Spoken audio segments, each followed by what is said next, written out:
Después de que mi hijo me agredió, recogí mis cosas y huí de mi propia casa. Mi nuera estaba organizando una fiesta en mi jardín con bebidas y barbacoa. Por fin se ha ido. Ahora podemos vivir libres, decía con alegría mientras la música sonaba tan fuerte que ni siquiera notaron cuando la puerta se abrió lentamente. Me llamo Elena Vázquez y tengo 64 años. Soy viuda desde hace 15 años cuando mi Lorenzo, que Dios lo tenga en su gloria, falleció de un ataque al corazón. Durante 4 décadas cada peseta y luego cada euro que gané con mi máquina de coser en Valencia, España, fue para construir nuestra vida y nuestro hogar. Un hogar que ya no me pertenece, aunque mi nombre sigue en las escrituras. Todo comenzó a cambiar hace 3 años cuando mi único hijo Javier, de 38 años, apareció en mi puerta con su esposa Marisol y mi nieta Carmela, que entonces tenía solo 5 años. Recuerdo ese día como si fuera ayer. Era un martes de octubre, el aire olía a naranjas y a lluvia. Yo estaba terminando un vestido para la primera comunión de la hija de la vecina. «Mamá, necesitamos hablar contigo», dijo Javier con esa expresión que yo conocía tan bien desde que era pequeño, la misma que ponía cuando rompía algo y venía a confesarlo. Marisol se quedó detrás de él con Carmela en brazos, fingiendo una timidez que nunca ha sentido realmente. Ahora lo sé, pero entonces yo solo veía a mi hijo, a la mujer que había elegido y a mi preciosa nieta. Les invité a pasar y preparé chocolate caliente para todos, incluso para Marisol, aunque ella siempre decía que estaba a dieta. Sirvió de poco porque ni lo tocó. «La crisis está golpeando duro, mamá», comenzó Javier mientras miraba su taza en lugar de mirarme a los ojos. «La inmobiliaria donde trabajaba ha cerrado y Marisol solo consigue trabajos temporales en el centro comercial.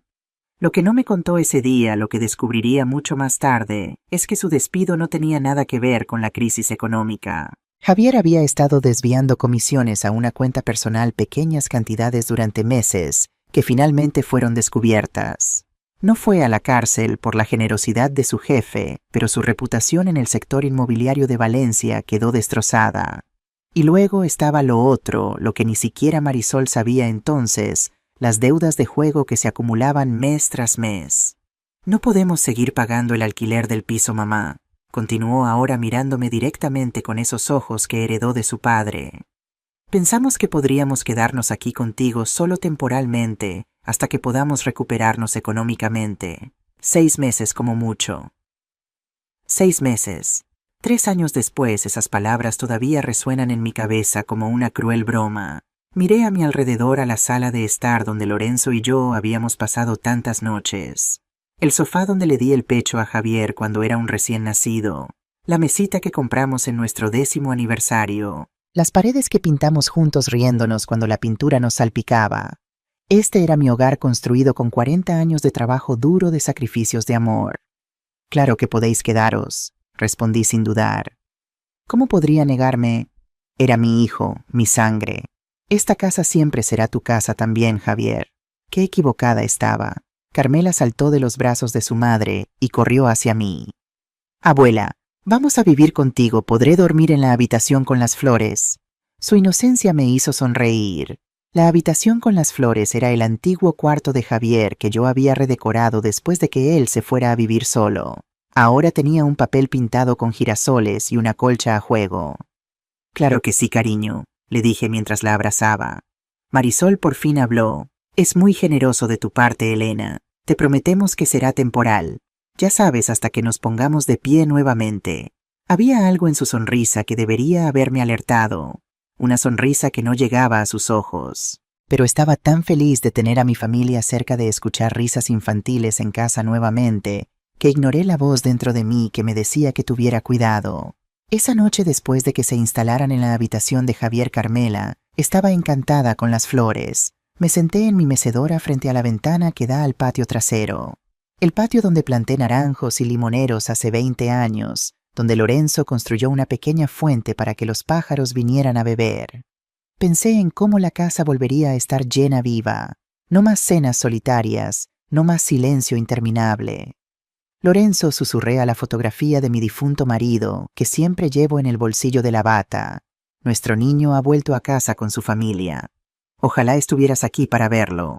Los primeros días fueron casi perfectos. Javier salía temprano cada mañana supuestamente para buscar trabajo. Marisol se quedaba en casa y, para ser justa, al principio ayudaba con las tareas del hogar. Carmela y yo desarrollamos una rutina. La llevaba a la escuela por las mañanas y la recogía por las tardes. Luego preparábamos galletas juntas o regábamos las plantas del jardín mientras ella me contaba sobre sus amigos y sus clases. Abuela me preguntó un día mientras plantábamos semillas de girasol en pequeñas macetas: ¿por qué no tienes más nietos? La pregunta me sorprendió. Bueno, cariño, solo tengo un hijo, tu papá, y él solo te tiene a ti. Mamá dice que pronto tendré un hermanito, dijo con la inocencia de sus 5 años. Mi corazón dio un vuelco. ¿Marisol estaba embarazada? ¿Por qué Javier no me había dicho nada? Esa noche durante la cena mencioné casualmente lo que Carmela había dicho. Marisol dejó caer su tenedor con un ruido metálico contra el plato. Niños, dijo con una risa nerviosa, siempre inventando cosas. Javier miró a su esposa con una expresión que no supe interpretar entonces. Ahora sé que era una mezcla de confusión y alarma. No estamos esperando otro bebé, mamá, aclaró Javier. Al menos no por ahora. Primero necesitamos estabilizarnos económicamente. Marisol cambió rápidamente de tema preguntando sobre la receta del guiso que había preparado. Dejé pasar el asunto, pero quedó registrado en algún lugar de mi mente como la primera de muchas pequeñas mentiras. Las semanas pasaron y las pequeñas cosas empezaron a acumularse. Marisol reorganizó la cocina sin preguntarme, moviendo mis utensilios y ollas de los lugares donde habían estado durante décadas. Es más práctico así, dijo cuando mencioné que no podía encontrar mi batidora. Javier seguía saliendo todas las mañanas, pero empezó a regresar cada vez más tarde. A veces olía a alcohol. Cuando le preguntaba sobre su búsqueda de trabajo, respondía vagamente: «Hay algunas posibilidades, mamá. No te preocupes». Las facturas empezaron a aumentar. La electricidad, el agua, el gas. Todo se disparó. Marisol usaba la lavadora 3 veces al día. Dejaba las luces encendidas por toda la casa. Se duchaba 2 veces diarias con el calentador al máximo. Javier, le dije un día mientras estábamos solos: la factura de electricidad ha llegado y son casi 200 euros. Es el doble de lo que pagaba antes. Lo siento, mamá. Te ayudaremos con los gastos. Pero esa ayuda nunca llegó. Siempre había una excusa. Este mes está difícil. Te lo pagaremos el mes que viene doble. Tuve que usar el dinero para un asunto urgente. Mis ahorros, los que había acumulado cuidadosamente para mi vejez, comenzaron a disminuir. No era rica, pero tenía lo suficiente para vivir cómodamente el resto de mis días, si era cuidadosa. Ahora estaba pagando por 3 personas adicionales, y mis cálculos cuidadosos se desmoronaban mes a mes. Entonces vino el primer gran cambio, el que debería haberme hecho poner un límite, pero no lo hice. Era un domingo por la tarde. Yo estaba en el jardín trasero podando mis rosales cuando Marisol se acercó con una taza de té. Un gesto inusual que debería haberme alertado. Elena comenzó usando mi nombre como siempre lo hacía, nunca mamá o suegra. He estado pensando, la habitación donde están Javier, Carmela y yo es un poco pequeña para los 3. Asentí sin saber a dónde quería llegar. Y tu habitación, la principal, es tan grande. Tiene su propio baño y todo. Nosotros apenas cabemos con la cuna de Carmela y ella está creciendo. Pronto necesitará una cama real. Sentí un nudo en el estómago. Ya sabía lo que venía. Estaba pensando que podríamos intercambiar habitaciones. Tú podrías mudarte a la habitación de Javier y nosotros a la principal. Después de todo, eres solo una persona y nosotros somos 3. Sería más justo. Justo. Esa palabra me quemó el pecho. Justo en mi propia casa. Justo ceder mi habitación, la que compartí con Lorenzo durante 25 años. La que tiene la ventana por donde entra el sol cada mañana iluminando el retrato de mi difunto marido. Pero no dije nada de esto. Solo asentí nuevamente, sintiendo que si abría la boca las lágrimas vendrían con las palabras. Claro, respondí finalmente. Pueden quedarse con la habitación principal. La sonrisa de Marisol fue triunfal. Ni siquiera intentó ocultarlo. Gracias, Elena, sabía que lo entenderías. Le diré a Javier que me ayude a mover tus cosas mañana. Y así, sin más discusión, perdí el dormitorio donde había dormido durante 3 décadas. El lugar donde Lorenzo dio su último suspiro una madrugada de octubre mientras yo dormía a su lado. El espacio que más me conectaba con él. Me tomó 2 días mudar mis pertenencias.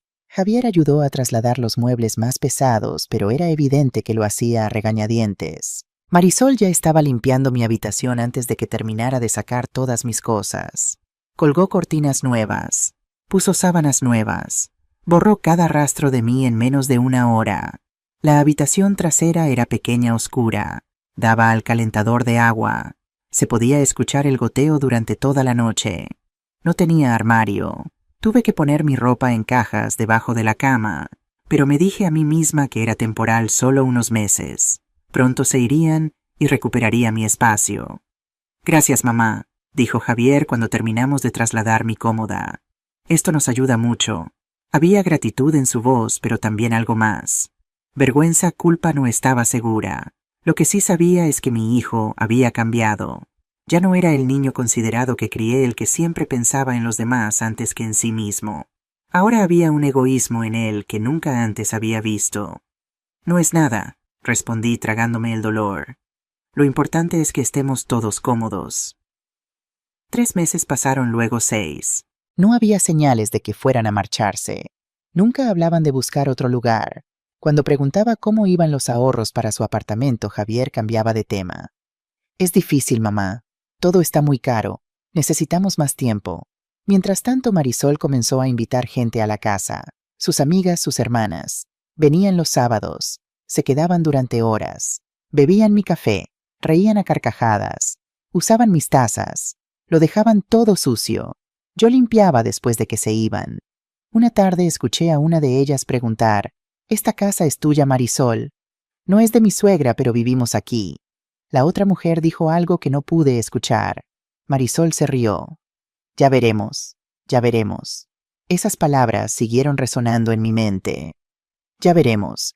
¿Qué estaba planeando Javier? Comenzó a llegar cada vez más tarde a casa. Decía que había tráfico, que tenía reuniones, que el trabajo estaba difícil, pero olía a cerveza. Llegaba con los ojos enrojecidos, con la ropa arrugada. Marisol no le decía nada. No parecía importarle. Yo cuidaba a Carmela todas las tardes. Marisol decía que necesitaba descansar, que estar con un niño todo el día la agotaba. Salía. No decía a dónde. Regresaba horas más tarde con bolsas de compras, ropa nueva, zapatos, maquillaje. Estaba gastando dinero que supuestamente no tenían. Carmela comenzó a llamarme mamá. Yo era quien la alimentaba, quien la bañaba, quien la acostaba a dormir. Marisol se enfadó. No le enseñes a llamarte así. Yo soy su madre.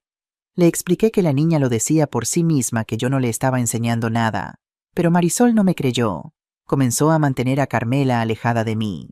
Cuando la niña venía a buscarme, Marisol la llamaba: «Ven con mamá, deja a la abuela tranquila, tiene cosas que hacer». Carmela lloraba. Quería quedarse conmigo. Pero Marisol insistía. La niña aprendió a no buscarme cuando su madre estaba cerca. Un día, mientras estaba cosiendo en mi pequeña habitación, escuché a Marisol hablar por teléfono en la cocina.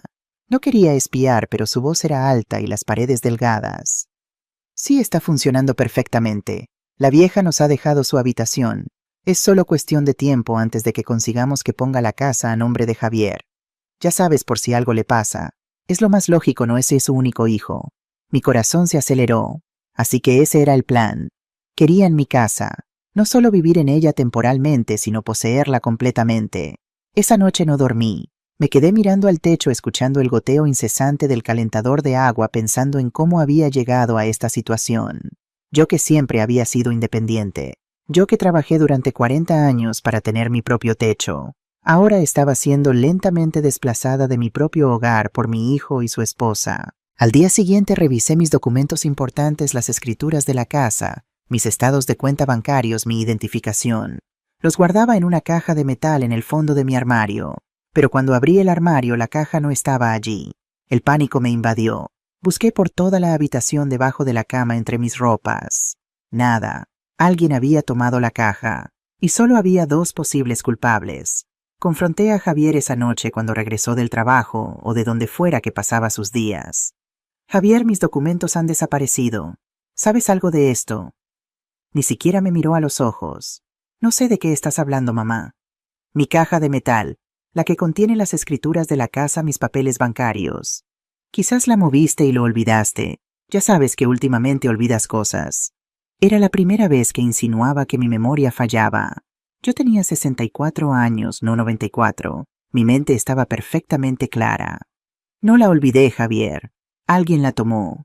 Y solo vivimos 3 personas en esta casa. Finalmente me miró con una expresión que nunca había visto en el rostro de mi hijo. Fría, calculadora. Mamá, creo que necesitas descansar. Estás imaginando cosas. Me di la vuelta y me fui a mi habitación temblando no de miedo, sino de rabia. Estaban intentando hacerme dudar de mi propia cordura. Había escuchado sobre esto, el gaslighting.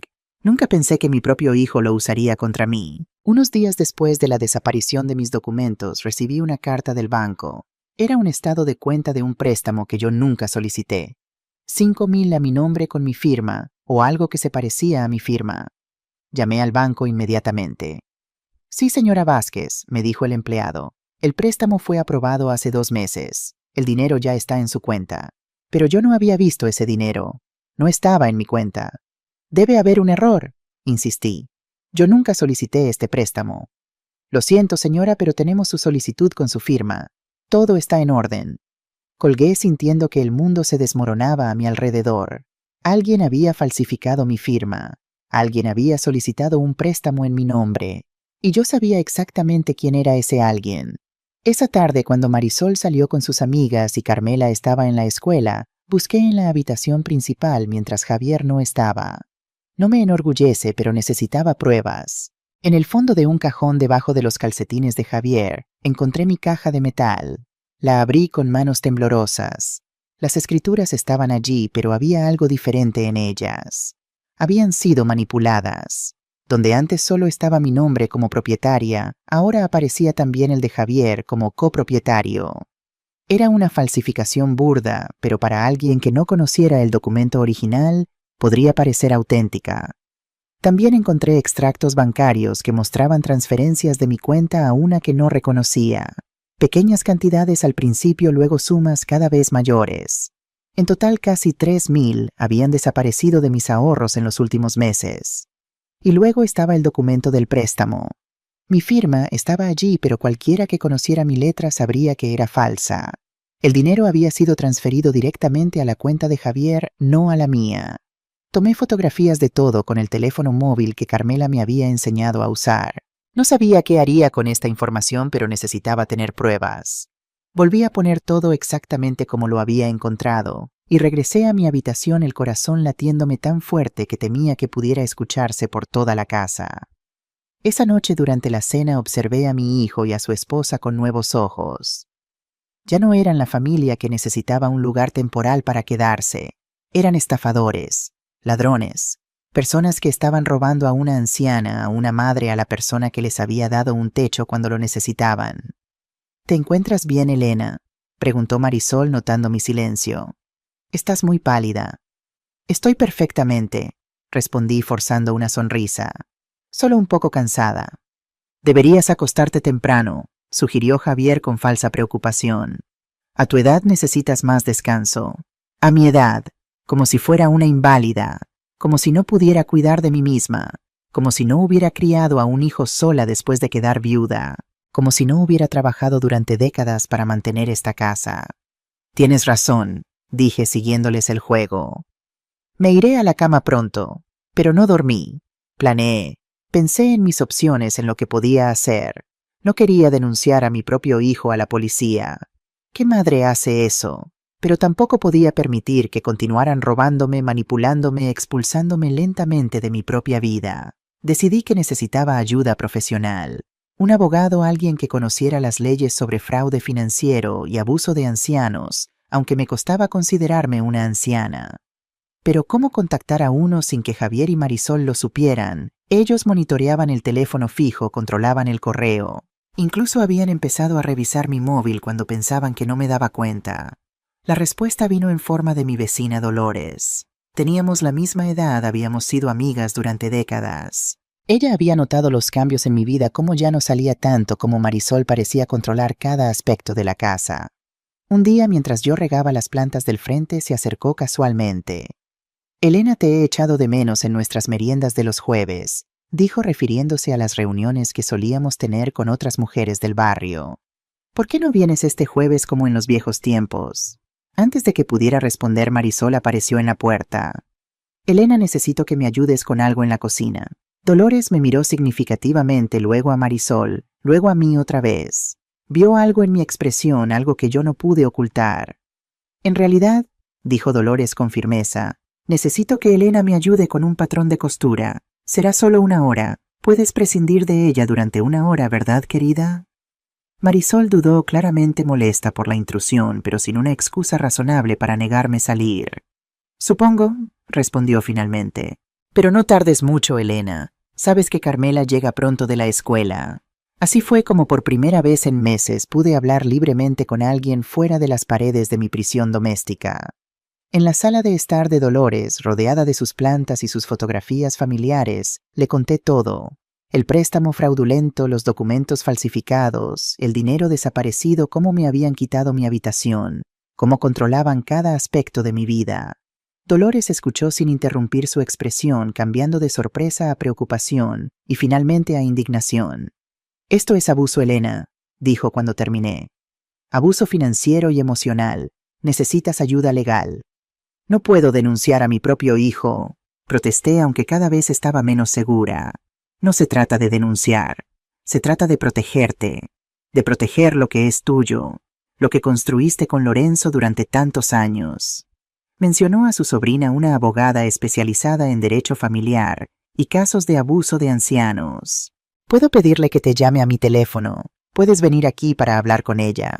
Asentí agradecida por tener finalmente una aliada, a alguien que veía lo que estaba sucediendo y no pensaba que estaba exagerando o imaginando cosas.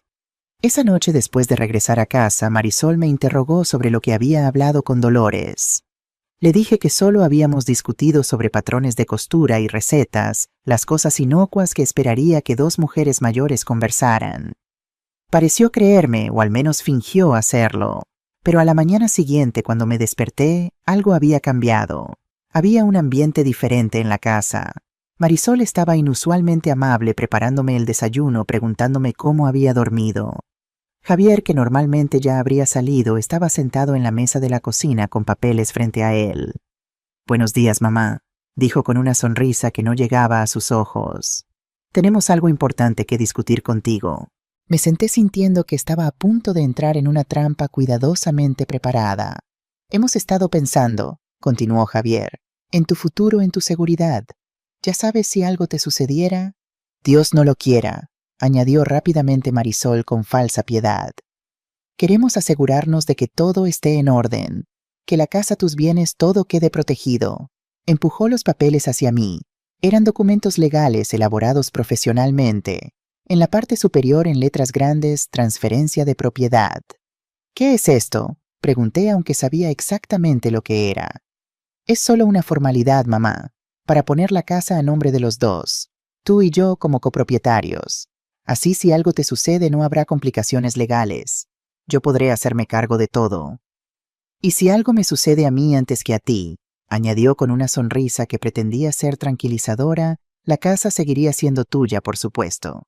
Miré los documentos, luego a mi hijo. Este hombre que una vez llevé en mi vientre, que alimenté con mi leche, que crié con amor después de quedar viuda. Este hombre que ahora estaba intentando robarme mi hogar, mi seguridad, mi dignidad. «No voy a firmar esto, Javier». Su sonrisa se congeló. «¿Por qué no?» «Es por tu propio bien, mamá». «No, Javier, es por tu propio bien, por tu beneficio. No voy a firmar nada». Javier golpeó la mesa con la mano. El ruido me hizo saltar. «Siempre eres igual, siempre desconfiada, siempre pensando que estamos intentando engañarte. Soy tu hijo, tu único hijo. Estoy velando por ti, te estoy protegiendo. Y así me lo pagas. No necesito que me protejas de nada. Esta casa es mía. La construí, la pagué, y seguirá siendo mía hasta que yo decida qué hacer con ella». Marisol entró en la cocina. Su rostro mostraba furia. «Sabes que, Elena, estoy harta de ti, de tu actitud, de tu egoísmo. Vivimos aquí, cuidamos esta casa, pagamos por cosas, y ni siquiera tienes la decencia de asegurar lo que de todas formas será de tu hijo. Ustedes no pagan por nada, yo pago por todo, las facturas, la comida, todo. Ustedes solo gastan, solo toman, solo destrozan». Marisol se rió. una risa cruel. Por favor, ¿qué pagas tú con qué? Con tus pequeños trabajos de costura, con tu miserable pensión. Nosotros mantenemos esta casa, la hemos mejorado. Si fuera por ti, este lugar seguiría siendo un basurero. Javier se levantó, se acercó a mí. Ya basta, mamá. Vas a firmar esos papeles hoy. Ahora. No voy a firmar nada. Salgan de mi casa si no les gusta cómo están las cosas aquí. Javier se quedó inmóvil. Me miró como si no me reconociera. Luego su rostro cambió. Se volvió rojo. Sus ojos se oscurecieron. Tu casa esta ya no es tu casa. Es nuestra casa. Y si alguien se va a ir de aquí, eres tú. Me levanté de la silla. Quería alejarme, ir a mi habitación, encerrarme, pero Javier me bloqueó el paso. Muévete, Javier. No me voy a mover. ¿Vas a firmar esos papeles o te juro que te vas a arrepentir? No voy a firmar nada. Quítate de mi camino. Javier me empujó. Fue un empujón fuerte, violento. Perdí el equilibrio. Mi espalda golpeó contra la pared. Mi cabeza impactó contra el azulejo. Sentí un dolor agudo cegador. Oí un grito. Era Carmela. Estaba de pie en el pasillo. Lo había visto todo. Abuela, dijo con voz asustada, aterrorizada. Marisol corrió hacia ella. Ve a tu habitación, Carmela, ahora. Pero mamá. Ve, he dicho. La niña salió corriendo llorando. Escuché cerrarse la puerta de su habitación. Me toqué la cabeza. Sentí algo húmedo. Sangre. Estaba sangrando. Javier estaba frente a mí respirando pesadamente. No parecía arrepentido. No parecía preocupado. Solo se veía furioso. Marisol habló. Su voz era fría, calmada. Mira lo que provocaste, Elena. Mira lo que haces. Pones así a Javier. Lo provocas. Esto es tu culpa. Yo no hice nada. Ustedes me están robando. Me están agrediendo en mi propia casa. Marisol se encogió de hombros. Nadie te está agrediendo. Te caíste. Eso es todo. Perdiste el equilibrio. Eres una mujer mayor. Estas cosas pasan. Javier me empujó. Ambos lo vieron. Carmela lo vio. Marisol negó con la cabeza. Carmela no vio nada. Es una niña. Se confunde. Y nosotros tampoco vimos nada. Solo te vimos caer. Deberías tener más cuidado. Entendí en ese momento que nunca iban a admitir nada. Nunca iban a aceptar lo que habían hecho. Podían lastimarme. Podían robarme. Podían hacer lo que quisieran. Y siempre me culparían a mí. Siempre torcerían la verdad. Me fui a mi habitación. Cerré la puerta con llave. Me senté en la cama. Todo mi cuerpo temblaba. Me limpié la sangre de la cabeza con una toalla. No era una herida grande, pero dolía. Dolía mucho. Escuché a Javier y Marisol hablando en voz baja. Luego los oí reír. Estaban riendo. Después de lo que acababa de pasar, estaban riendo. Escuché música. Habían encendido el estéreo. Estaban celebrando. Me quedé allí sentada en silencio pensando. No podía continuar así. No podía quedarme en esta casa ni un día más. Si me quedaba terminaría muerta o algo peor. Me harían firmar los papeles. Me quitarían todo y me quedaría sin nada. Sin casa, sin dignidad, nada. Esperé a que se durmieran.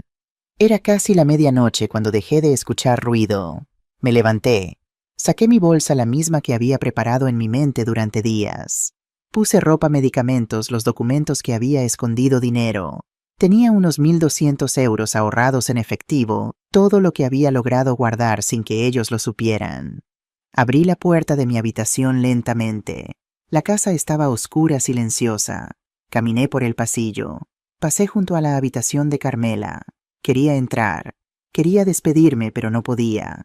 Si la despertaba, Marisol lo notaría y no me dejarían salir. Llegué a la sala de estar. Vi mis muebles, mi mesa, mis cosas, todo lo que había sido mío. Ya no lo era. Ya no me pertenecía. Esta casa ya no era mi hogar. Era mi prisión. Abrí la puerta principal. El aire frío de la noche me golpeó en la cara. Di un paso afuera. Cerré la puerta tras de mí. Fue el sonido más triste de mi vida. El sonido de dejar atrás todo lo que había construido, todo lo que había amado. Caminé por la calle vacía. No sabía a dónde iba. Solo sabía que tenía que alejarme. Tenía que salir de allí antes de que fuera demasiado tarde. Mis piernas dolían, mi cabeza palpitaba, pero seguí caminando. Llegué a casa de Dolores. Llamé a la puerta. Esperé. Escuché pasos dentro. La luz del porche se encendió. Dolores abrió la puerta. Llevaba una bata vieja. Su cabello estaba despeinado. Me miró. Vio mi bolsa. Vio mi rostro. Vio la herida en mi cabeza. Dios mío, Elena, ¿qué te han hecho? No dijo nada más. Me metió dentro. Cerró la puerta. Me abrazó. Y allí, en brazos de mi vecina, en brazos de la única persona que me había mostrado compasión, me derrumbé. Lloré. Lloré todo lo que no había llorado en meses. Todo el dolor, toda la humillación, toda la traición. Dolores me llevó a su habitación de invitados. Me dio ropa limpia. Limpió mi herida. Me hizo té. Se sentó conmigo hasta que dejé de temblar. No me hizo preguntas. Solo me cuidó como una hermana, como una verdadera amiga. Me acosté en esa cama extraña. Cerré los ojos, pero no pude dormir. En mi cabeza solo escuchaba la risa de Javier y Marisol. Los escuchaba celebrar. Celebrando que me había ido. Celebrando que por fin se habían librado de mí. Pero había algo más. Algo ardiendo dentro de mí. No era solo tristeza. No era solo dolor. Era rabia. Rabia pura. Ellos pensaban que habían ganado. Pensaban que me habían vencido. Que era una anciana débil que se rendiría. Pero estaban equivocados. No iba a rendirme. No iba a dejar que se quedaran con mi casa, con mi vida, con todo lo que había construido. Iba a luchar. Iba a recuperar lo que era mío. Iba a demostrarles que cometieron un error del que se arrepentirían. Mientras el sol comenzaba a asomarse por la ventana de la habitación de huéspedes de Dolores, tomé una decisión. Ya no sería la víctima. Ya no sería la madre y abuela sacrificada que ponía a todos antes que a sí misma. Era hora de poner límites. Era hora de defender lo que era mío. Era hora de mostrarles a todos que Elena Vázquez no era una mujer con la que se podía jugar. Con ese pensamiento finalmente me quedé dormida con un plan formándose en mi mente. Un plan que cambiaría nuestras vidas para siempre. Desperté con el cuerpo adolorido. Cada músculo dolía. Mi cabeza palpitaba donde me había golpeado. Me levanté lentamente. Miré alrededor. La habitación de Dolores era pequeña, pero limpia, acogedora, tan diferente de la habitación oscura donde había dormido los últimos años en mi propia casa. Dolores golpeó suavemente la puerta. «Elena, ¿estás despierta? Pasa». Entró con una bandeja. Té caliente, tostadas, huevos revueltos. «Come algo, por favor. Te enfermarás si no comes». Me senté en la cama. Tomé la taza de té. Mis manos todavía temblaban un poco. «Gracias, Dolores. No sabes cuánto significa esto». Ella se sentó a mi lado. «Somos amigas, Elena. Para eso estamos. ¿Qué te hizo ese chico? ¿Qué te hizo tu hijo?» Le conté todo desde el principio, desde cuando llegaron a vivir a mi casa. La invasión lenta, el abuso, el préstamo falso, los papeles que querían que firmara el empujón la sangre. Dolores me escuchó en silencio. Su rostro se endurecía con cada palabra. «Eso es abuso, Elena. Eso es maltrato. Tienes que denunciarlo». «No puedo denunciar a mi propio hijo». «Sí puedes y deberías. Te agredió, te robó, te está quitando tu casa. Eso es un delito». «Pero es mi hijo, Dolores. Es la única familia que tengo». «Ya no es tu familia. La familia no hace eso. La familia no te golpea, no te roba, no te hace sentir que estorbas en tu propia casa». Sus palabras me golpearon. Tenía razón. Todavía me aferraba a la idea de que Javier era mi hijo, que la sangre era más espesa que el agua. Pero la sangre no significaba nada si venía con violencia, con traición, con desprecio. Me quedé en casa de Dolores ese día y el siguiente. Me sentía paralizada. No sabía qué hacer, a dónde ir, cómo empezar de nuevo a los 64 años. Dolores me dio espacio. Me dejó pensar. Me trajo comida. Me cuidó sin agobiarme. Al tercer día estaba sentada en su salón mirando por la ventana, pensando en nada y en todo al mismo tiempo. Dolores entró desde afuera. Tenía su teléfono móvil en la mano. Su rostro estaba tenso, serio. «Elena, tienes que ver esto». Me entregó el teléfono. En la pantalla había una foto de mi casa, de mi patio trasero. Pero no era mi patio trasero. Estaba lleno de gente. Largas mesas con manteles de colores, botellas de cerveza por todas partes, una parrilla humeante, globos colgados de los árboles, música. Casi podía escuchar la música desde la foto. «¿Qué es esto?» Dolores se sentó junto a mí. «Mi sobrina me envió esto hace una hora. Dice que tu hijo y tu nuera están teniendo una fiesta desde esta mañana, que hay mucha gente, mucha música, mucho ruido. Sentí que algo se rompía dentro de mí. 3 días apenas, 3 días desde que me fui, 3 días desde que me agredieron, 3 días desde que dejé mi casa sangrando y ya estaban de fiesta celebrando. Me mostró más fotos. Una de Javier junto a la parrilla con una cerveza en la mano sonriendo riendo. Otra de Marisol con un grupo de amigos todos con copas de vino.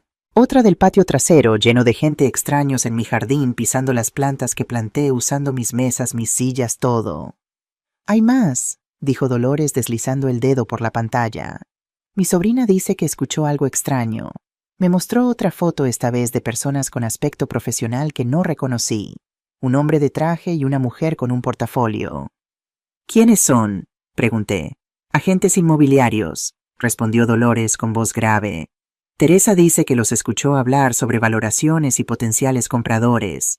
Elena, creo que están planeando vender tu casa». El shock me dejó sin palabras. No era solo una fiesta para celebrar mi ausencia. Era una reunión de negocios. Estaban tratando de vender mi casa. Mi casa, la que construí con Lorenzo, la que pagué con décadas de trabajo. Dolores me mostró un video. El sonido era fuerte, música de banda, risas, gritos, y luego escuché la voz de Marisol clara, alta. Por fin nos libramos de ella. Ahora esta casa es nuestra. Ahora podemos vivir como queremos. Sin nadie vigilándonos, sin nadie poniéndonos las cosas difíciles. Brindemos por la libertad. Escuché el sonido de copas chocando. Escuché más risas, más gritos de celebración. El video terminó. Seguí mirando la pantalla negra. Mi corazón latía tan fuerte que sentía que saltaría de mi pecho. Están celebrando que me fui. Mi voz sonaba extraña, distante. Están celebrando. Dolores asintió. Parece que sí. Lo siento, Elena. Sé que duele, pero necesitabas ver esto. Necesitabas saber qué clase de personas son. Me levanté. Caminé por la sala. Mis manos estaban apretadas en puños. Mi mandíbula estaba tensa. Algo dentro de mí se estaba transformando. El dolor se convertía en otra cosa, en algo más fuerte, más oscuro, más poderoso. ¿Cuánto tiempo ha estado la fiesta en marcha? Desde las 10:00 de la mañana según mi sobrina. Son las 3:00 de la tarde ahora. Eso son 5 horas. 5 horas. 5 horas de celebración. 5 horas riéndose de mí. 5 horas disfrutando de mi casa como si fuera suya. Como si yo nunca hubiera existido. Como si estuviera muerta. «Elena, ¿qué estás pensando?» La voz de Dolores sonaba preocupada. Me volví para mirarla. «Estoy pensando que cometí un error». «¿Qué error?» «El error de irme en silencio. El error de huir como una ladrona. Como si fuera yo la que estaba equivocada. Como si yo fuera la culpable». Dolores se levantó. Se acercó a mí. «¿Qué vas a hacer?» «Voy a recuperar mi casa. Voy a echarlos. Voy a demostrarles que se metieron con la persona equivocada». «¿Pero cómo? No tienes dinero. No tienes abogado. Ellos tienen todo. Tienen tu casa, tus cosas, todo». «Tengo algo mejor. Tengo la verdad. Tengo los documentos que prueban que esa casa es mía. Tengo esta herida en la cabeza. Tengo los extractos bancarios que muestran que pago por todo. Tengo testigos. Tengo pruebas». Dolores me miró con algo en sus ojos. Respeto, tal vez. Admiración. «¿Necesitas ayuda? Conozco a una abogada. Una buena. Se especializa en casos de abuso familiar y fraude. Llámala».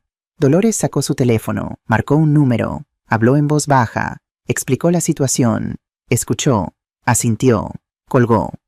«Puede vernos hoy. Ahora mismo tiene un hueco. Dice que suena urgente, que cuanto más rápido actuemos mejor». «Vamos». Me puse un suéter. Agarré mi bolsa. Metí todos los documentos que había salvado, las copias de las escrituras, los extractos bancarios, las fotos antiguas de mi casa, todo lo que pudiera ser útil. Fuimos en el coche de Dolores. El despacho de la abogada estaba en el centro, un edificio antiguo pero bien mantenido. Subimos al 3er piso. La oficina era pequeña, llena de libros de expedientes. Una mujer de unos 50 años nos saludó. Pelo corto, gafas, rostro serio pero amable. «Usted debe ser Elena Vázquez. Soy Elizabeta Vega». «Lo soy. Gracias por recibirme con tan poca antelación». «Por favor, siéntese. Cuénteme todo desde el principio». Le conté mi historia otra vez con más detalles. Le mostré los documentos, las fotos, los videos que Dolores tenía en su teléfono. Elisabetta tomaba notas. Hacía preguntas. Su rostro no mostraba emoción, solo concentración profesional. Cuando terminé, estuvo en silencio un momento. Luego habló. Tiene un caso sólido, señora Vázquez. Muy sólido.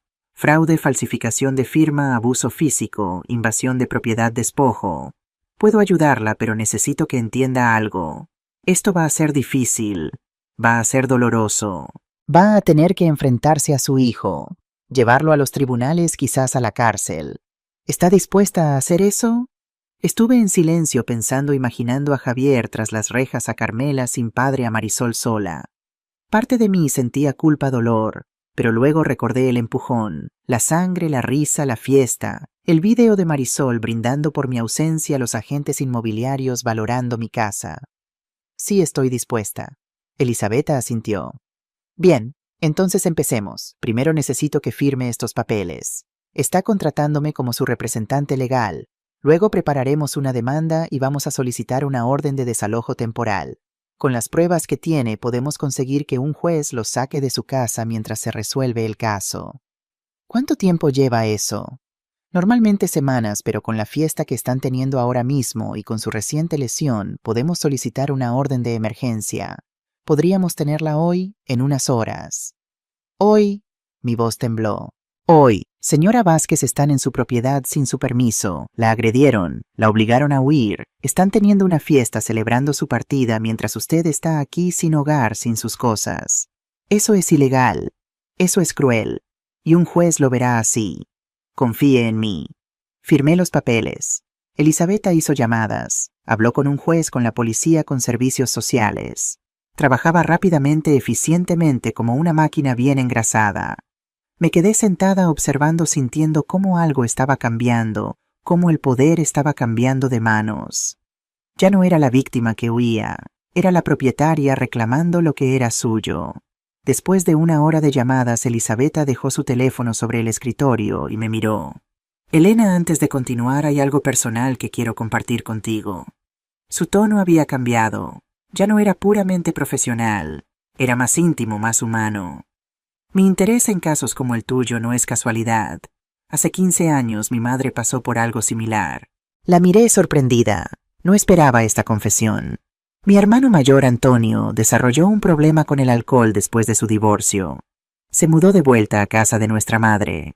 Al principio todo parecía normal. Luego empezó a controlar sus finanzas, a aislarla de sus amigos, incluso a intimidarla físicamente. Elisabetta se quitó las gafas y las limpió lentamente. Un día mi madre me llamó llorando. Antonio la había empujado y había caído fracturándose la muñeca. Pero lo peor no fue eso. Lo peor fue que cuando llegué al hospital ella me suplicó que no lo denunciara. Es mi hijo, decía. No puedo hacerle esto. Sus palabras me atravesaron.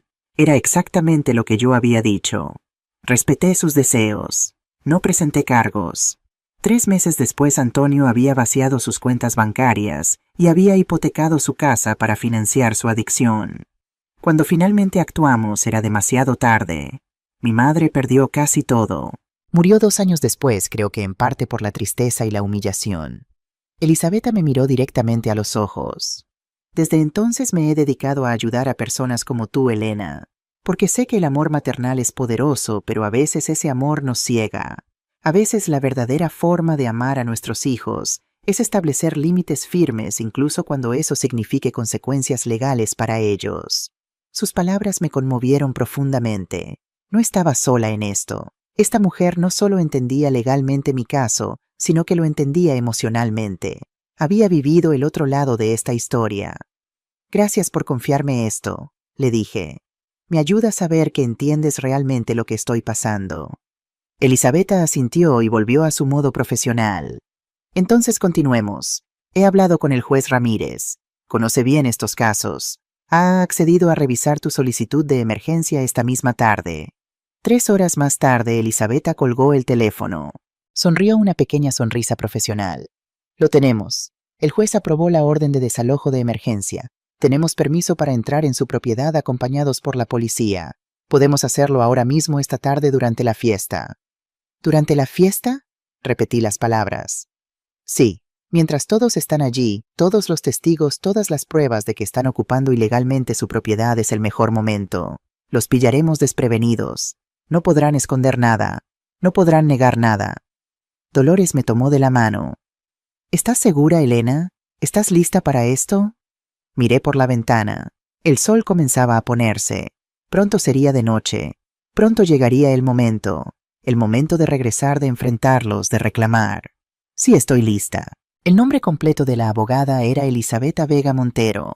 Tenía 20 años de experiencia en casos de derecho familiar y de propiedad.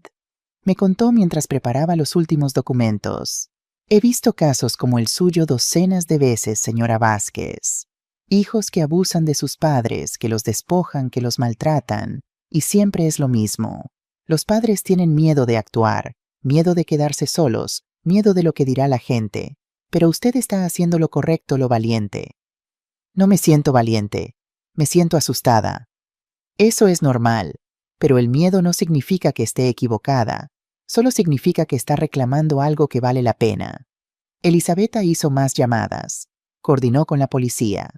Necesitamos 2 coches patrulla, una orden de desalojo, presencia de una trabajadora social en caso de que haya menores en la propiedad. Sí hay una niña, mi nieta 9 años. Bien, entonces también servicios de protección infantil solo como observadores para asegurarnos de que todo se hace correctamente. Cada palabra que decía hacía que todo fuera más real, más concreto. Ya no era solo una idea, era un plan que iba a ejecutarse en cuestión de horas. Dolores apretó mi mano. Vas a estar bien. Voy a estar contigo. No te voy a dejar sola. Gracias. No sé qué haría sin ti. Sonrió. Para eso están las amigas. Elisabetta puso los papeles en un maletín. Lista, la veré en su dirección a las 18 de cerro esta tarde. La policía ya ha sido notificada. La trabajadora social también. Todo está coordinado. Usted solo tiene que estar allí, firmar lo que sea necesario y dejar que la ley haga su trabajo. Salimos de la oficina. Eran las 16:30. Teníamos 1 hora y media. Dolores sugirió que fuéramos a comer algo. No has comido bien en días, Elena. Necesitas fuerzas. Fuimos a una pequeña cafetería cercana. Pedí sopa de pollo. Apenas pude comer. Mi estómago estaba anudado. Los nervios me comían por dentro. «Estás pensando en Carmela», dijo Dolores con voz suave. Sabía exactamente lo que pasaba por mi cabeza. Sí, todo el tiempo. Ella va a estar allí. Va a ver todo. Va a ver a su padre siendo sacado de la casa. Me va a ver a mí llegando con la policía. ¿Cómo le explico eso? ¿Cómo le hago entender que no es su culpa? Elisabetta dijo que la trabajadora social cuidará de ella. Se asegurará de que esté bien, de que no la traumaticen más de lo necesario. Pero ya está traumatizada Dolores. Ya vio a su padre golpearme. Ya vive en un ambiente violento.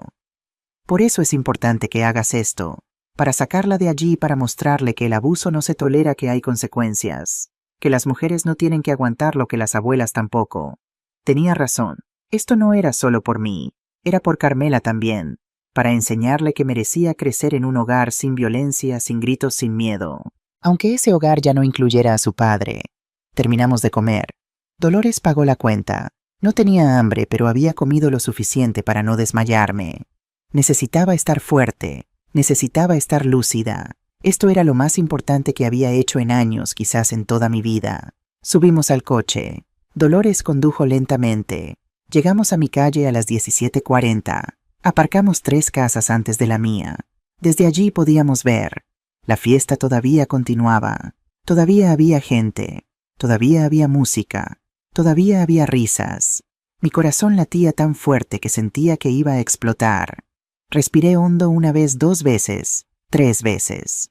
Dolores me miró de reojo. ¿Quieres esperar en el coche?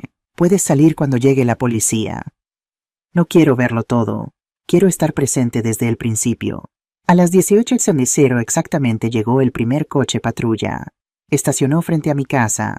2 policías salieron. Un hombre mayor, una mujer joven. Detrás llegó otro coche. Era Elisabetta. Tenía más papeles, un maletín, rostro serio y profesional. Un tercer vehículo llegó, un SUV blanco, una mujer con una carpeta salió de él. La trabajadora social. Elisabetta me vio en el coche de Dolores. Me hizo una señal. Era hora. Salí del coche. Mis piernas temblaban. Dolores salió conmigo. Caminamos hacia el grupo. Los vecinos empezaban a salir de sus casas para mirar, para murmurar. Sabían que algo estaba pasando. Elisabetta me presentó a todos. Señora Vázquez, este es el oficial Ramírez. Esta es la oficial Torres. Y esta es la señora Sánchez de Servicios Sociales. Todos están aquí para apoyarla para asegurarse de que todo se haga conforme a la ley. La oficial Torres habló. Su voz era firme pero no cruel. Señora, necesito que confirme que esta es su propiedad, que los documentos están en orden y que las personas que están dentro no tienen su autorización para estar allí. Sí, esta es mi casa, está a mi nombre. Tengo las escrituras aquí. Y ellos entraron con mi permiso hace años. Pero ahora me han agredido, me han robado, me han obligado a salir. No los quiero aquí más. Entendido. Procederemos. Quédese atrás con su abogada. Nosotros nos encargaremos. Si hay resistencia nos retiraremos y llamaremos a refuerzos. Pero generalmente cuando ven los coches patrulla cooperan. Asentí. No podía hablar. Mi garganta se había cerrado. Los 4 caminaron hacia mi casa, hacia la puerta principal. Me quedé atrás con Dolores. Mi corazón latía a 1000 por hora. Podía escuchar la música desde fuera. Voces, risas ajenas a lo que estaba a punto de suceder. El oficial Ramírez tocó la puerta con fuerza. 3 golpes secos. La música continuó. Nadie respondió. Golpeó de nuevo más fuerte. Policía, abra la puerta. La música bajó. Escuché pasos. La puerta se abrió. Era Javier. Tenía una cerveza en la mano, cara roja por el alcohol, una sonrisa en los labios. La sonrisa se desvaneció cuando vio los uniformes. Buenas tardes, soy el oficial Ramírez. Tenemos una orden judicial. Necesito que salga afuera y me permita entrar. Javier se quedó helado. ¿Qué? ¿Una orden para qué? ¿De quién? Elisabetta dio un paso adelante. Mostró los papeles. Una orden de desalojo temporal emitida por el juez Morales. Esta propiedad pertenece a la señora Elena Vázquez. Usted y su familia deben desalojar inmediatamente. Javier me vio entonces. Yo estaba de pie en la calle detrás de todos. Su rostro cambió. Sorpresa, luego ira. Mamá, ¿qué hiciste? ¿Qué demonios hiciste? Marisol apareció detrás de él. ¿Qué pasa, Javier? ¿Quiénes son? Vio los coches patrulla. Vio a los oficiales. Me vio a mí. Su rostro se puso pálido. Esto es un error. Esta es nuestra casa. Vivimos aquí. No pueden echarnos así. Elisabetta habló con voz tranquila pero firme. Esta propiedad está registrada a nombre de Elena Vázquez. Ella tiene el derecho legal de solicitar su desalojo, especialmente después de haber sido víctima de agresión física y fraude. Tenemos documentación de todo, incluido el préstamo que solicitaron a su nombre sin su consentimiento. Eso es mentira, gritó Marisol. Ella autorizó ese préstamo. Ella vive aquí. Nosotros la cuidamos. No pueden hacer esto. El oficial Ramírez intervino. Señora, necesito que coopere. Esta es una orden judicial. Si no cumple voluntariamente, tendremos que usar otros medios. Tienen 30 minutos para recoger sus pertenencias esenciales. Pueden recuperar el resto más tarde con cita previa y en presencia de un oficial. La gente de la fiesta comenzó a salir. Los invitados confundidos, asustados, algunos todavía con vasos en las manos. ¿Qué pasó? ¿Qué está pasando? Marisol les gritó. Quédense, no está pasando nada. Ya verán que esto es un error. Pero la gente se iba rápidamente. Nadie quería estar allí. Nadie quería problemas con la policía. En 10 minutos el patio trasero estaba vacío. Solo quedaban Javier, Marisol, Carmela y nosotros. Carmela salió de su habitación. Sus ojos estaban rojos. Había estado llorando. Me vio. Abuela, corrió hacia mí. La trabajadora social intentó detenerla, pero negué con la cabeza. Dejé que viniera. Me abrazó por la cintura. Por favor, abuela, no dejes que nos echen. Por favor. Mi corazón se rompió en pedazos. Me arrodillé frente a ella. Mi amor, esto no es tu culpa. Nada de esto es tu culpa. Pero ya no puedo vivir aquí con tus padres. Me lastimaron. Me hirieron. Y tengo que cuidarme. Tengo que estar a salvo. Pero yo te cuidaré, abuela. Yo te protegeré. Lo sé, mi vida. Lo sé. Y te quiero. Siempre te querré.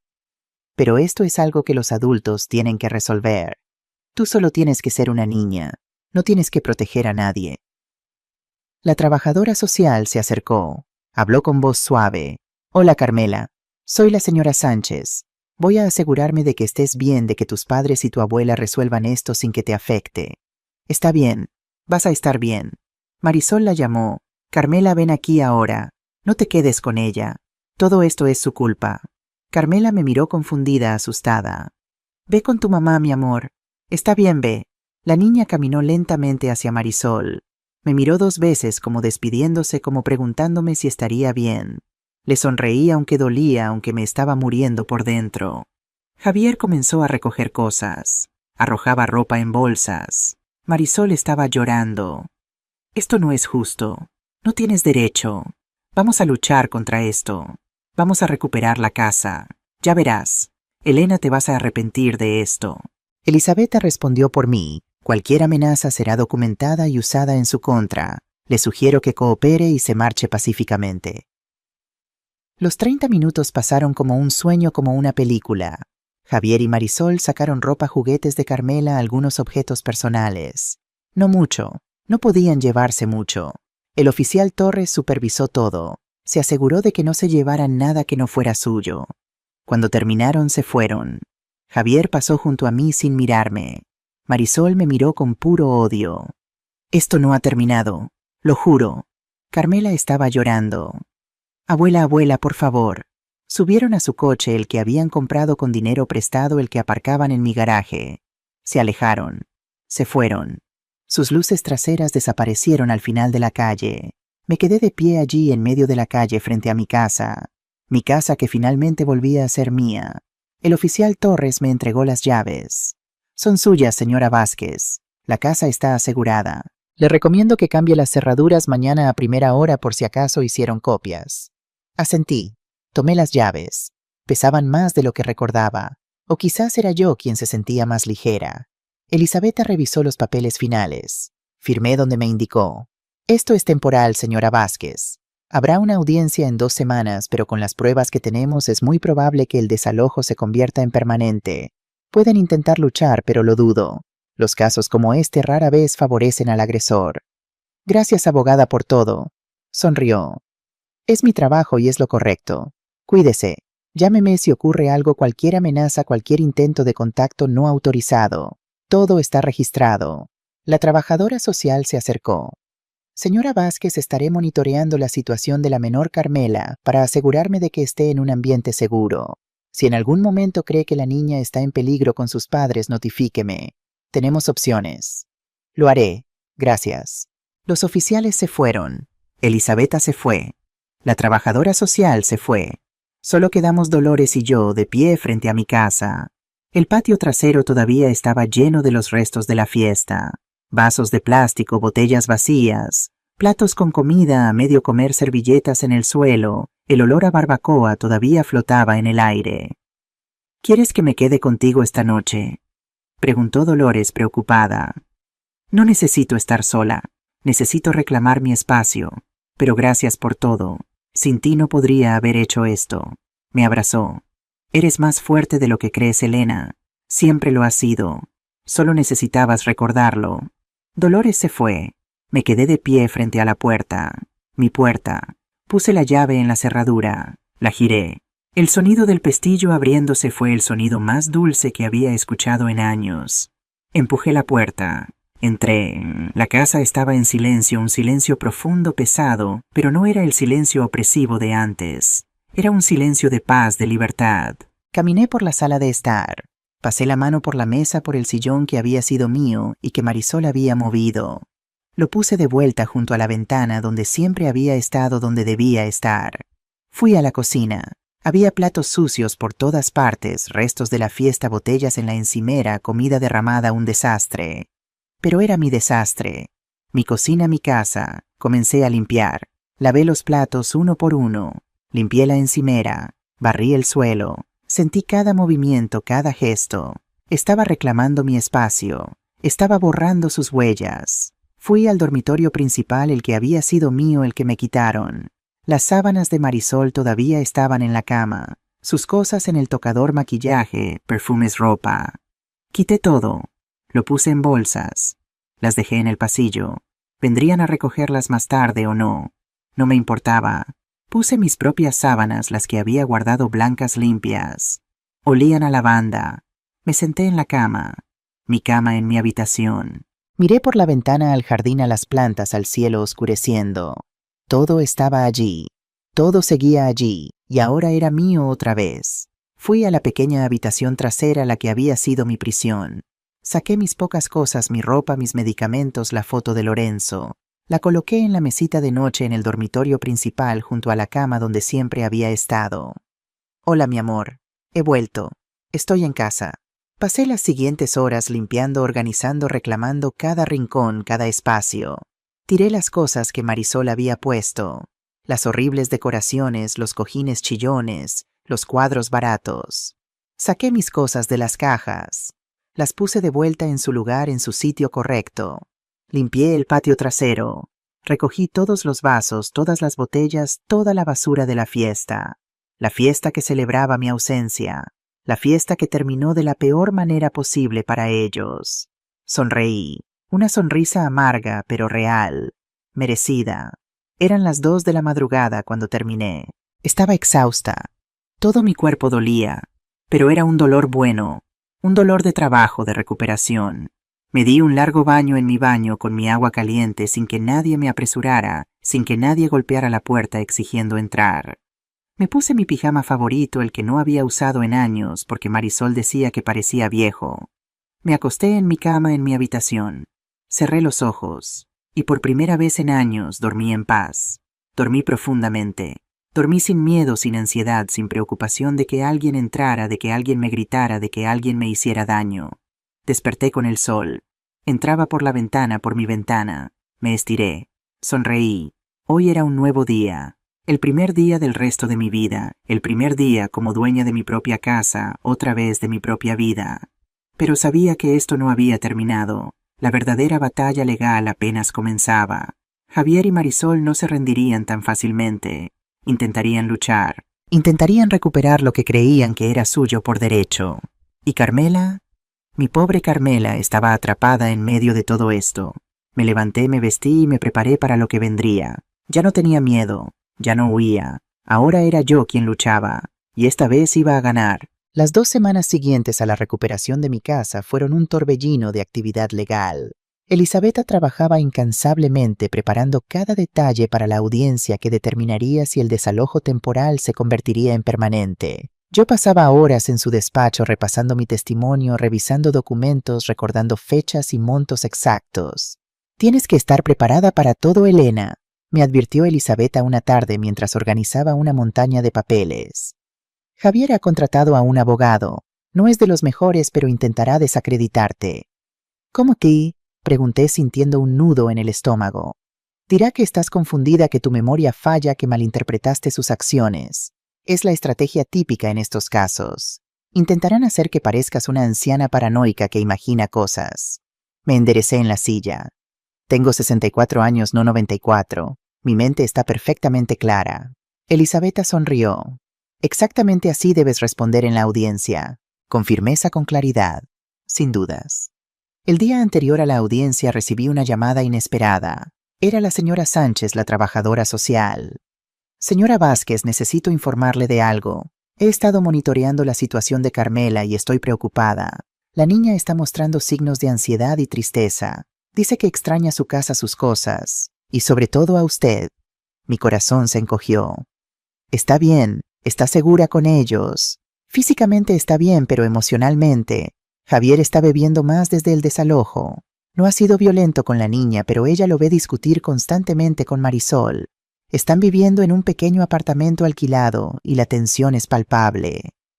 «¿Qué puedo hacer?», pregunté sintiendo una mezcla de preocupación por mi nieta y rabia hacia mi hijo por ponerla en esa situación. «Por ahora nada diferente. Espere a la resolución judicial. Dependiendo del resultado podríamos solicitar visitas supervisadas o incluso custodia temporal si la situación empeora». Esa noche apenas dormí.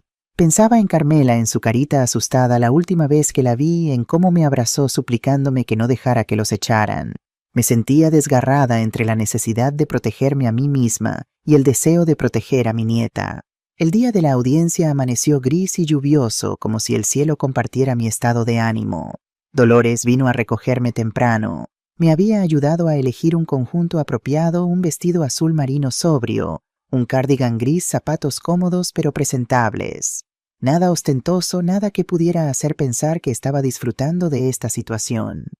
«Estás hermosa», me dijo mientras me ajustaba el cuello del vestido. «Fuerte y digna, así es como debes presentarte». El juzgado era un edificio imponente en el centro de Valencia. Mármol frío, techos altos, un silencio reverencial interrumpido solo por el eco de pasos apresurados y murmullos contenidos. Elisabetta nos esperaba en la entrada impecable en su traje sastre negro, portafolio de cuero en mano. «¿Lista, mi?» preguntó apretando mi hombro ligeramente. Lista, respondí, aunque mi voz temblaba un poco. Entramos a una sala de audiencias pequeña pero formal. Y allí estaban sentados al otro lado Javier y Marisol. Mi hijo llevaba un traje que no recordaba haberle visto antes, probablemente comprado para la ocasión. Marisol vestía con sobriedad inusual, en ella un conjunto gris claro que la hacía parecer casi respetable. Junto a ellos un hombre de mediana edad con expresión aburrida que supuse era su abogado. Nuestras miradas se cruzaron por un instante. Los ojos de Javier, esos ojos que había heredado de su padre, estaban apagados como muertos. Los de Marisol brillaban con odio mal disimulado. Aparté la vista concentrándome en seguir a Elisabetta hasta nuestra mesa. La jueza Gabriela Montero entró poco después. Era una mujer mayor que yo, quizás en sus 70, con el pelo completamente blanco recogido en un moño severo y gafas de montura fina que hacían parecer sus ojos más grandes y penetrantes. Su expresión era neutral, profesional, pero había algo en ella que inspiraba confianza. La audiencia comenzó con las formalidades habituales. Luego el abogado de Javier presentó su caso. Como Elisabetta había predicho, su estrategia era desacreditarme. Mi cliente simplemente estaba cuidando de su madre anciana, ayudándola con las finanzas que ella ya no podía manejar sola. El señor Vázquez ha invertido considerablemente en mejorar la propiedad, aumentando significativamente su valor. Esta disputa es simplemente un malentendido familiar exacerbado por la confusión natural de la edad avanzada de la señora Vázquez. Sentí la sangre hervirme en las venas, pero me mantuve serena como Elisabetta me había aconsejado. Luego fue el turno de Elisabetta. Se levantó con calma, pero había una intensidad en su postura que captó inmediatamente la atención de todos en la sala. «Señoría, este no es un malentendido familiar. Es un caso claro de abuso financiero y físico contra una mujer perfectamente capaz que ha sido víctima de su propio hijo y nuera». Procedió metódicamente, presentando prueba tras prueba, el préstamo fraudulento con mi firma falsificada, los documentos alterados de la propiedad, extractos bancarios, mostrando transferencias no autorizadas, fotografías de mi herida tras el empujón de Javier, testimonios de Dolores y otros vecinos sobre cómo había cambiado mi vida desde que Javier y Marisol se mudaron conmigo. Y finalmente, señoría, tenemos esto. Elisabetta reprodujo el video que la sobrina de Dolores había grabado durante la fiesta. La voz de Marisol resonó clara en la sala. Por fin nos libramos de ella. Ahora esta casa es nuestra». Vi cómo Marisol se encogía en su asiento, cómo el abogado cerraba los ojos con expresión derrotada. Pero lo que más me impactó fue la reacción de Javier. Miraba el video como si viera un fantasma, como si no reconociera su propia voz, su propia risa, su propia vida. Cuando fue mi turno de testificar, sentí un extraño calma. Ya no tenía miedo, ya no me sentía avergonzada. Solo quería decir mi verdad simple y llanamente. Relaté todo desde el principio. Cómo Lorenzo y yo construimos esa casa ladrillo a ladrillo. Cómo crié a Javier sola después de quedar viuda. Cómo les abrí las puertas cuando dijeron que necesitaban ayuda temporalmente.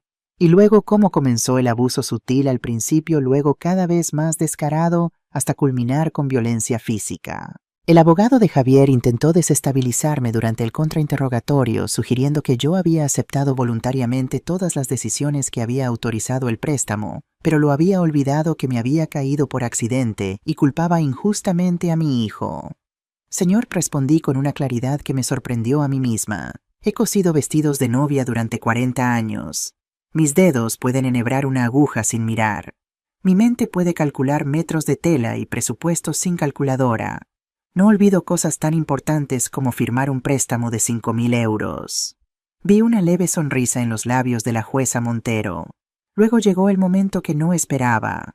Javier pidió testificar. Su abogado parecía sorprendido como si esto no estuviera en el plan. Marisol lo miró alarmada tirando de su manga, pero él se liberó con un movimiento brusco y caminó hacia el estrado. Después de jurar, se quedó en silencio unos segundos que parecieron eternos. Luego miró directamente a la jueza. Todo lo que ha dicho mi madre es verdad. Un murmullo recorrió la sala. Elisabetta se tensó a mi lado. Abusé de su confianza. Falsifiqué su firma. La empujé cuando me enfrenté. La traté de una manera que me avergüenza recordar. Marisol se levantó furiosa. Javier, cállate. No sabes lo que estás diciendo. Silencio en la sala, ordenó la jueza. Señora, siéntese o será expulsada. Marisol se sentó, pero su rostro estaba contorsionado por la furia. Javier continuó ahora mirándome directamente. Mamá, no tengo excusa, pero sí tengo una explicación, aunque no espero que la aceptes. Hizo una pausa, respiró hondo. Tengo un problema con el juego. Comenzó hace 3 años, poco antes de que perdiéramos nuestro apartamento. No fue la crisis económica. Fui yo apostando el dinero del alquiler, convencido de que recuperaría todo y más. Sentí como si me hubieran dado un puñetazo en el estómago. Mi hijo, mi Javier, un ludópata. ¿Cómo no lo vi?